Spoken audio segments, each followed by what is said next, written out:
The Mer de Glace, or Sea of Ice, is one of the largest and most impressive glaciers in the world. Cloaking Europe's highest mountain, the Mont Blanc, and straddling the border between France and Italy, the Mer de Glace is the heart of the Alps.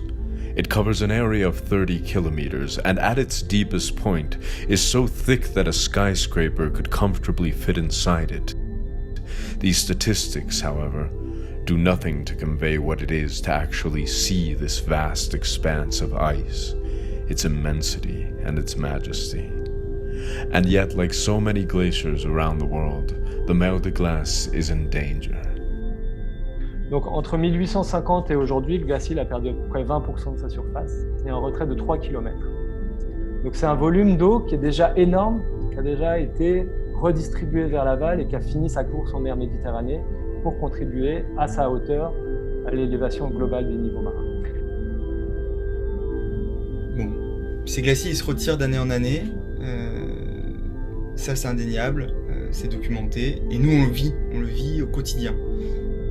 Donc on est là, et on regarde un peu béant et résigné ce qui arrive, on est un peu des grands témoins complètement impuissants de cette disparition de cet écosystème montagnard.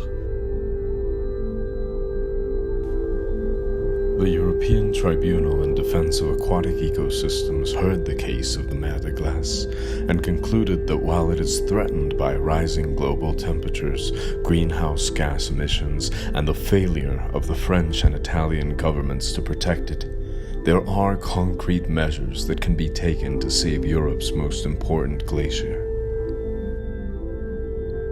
For a lot of glaciers, a harder world means that time is simply up. Regardless of how much or how fast we can cut emissions of greenhouse gases, it will still not be enough to save them.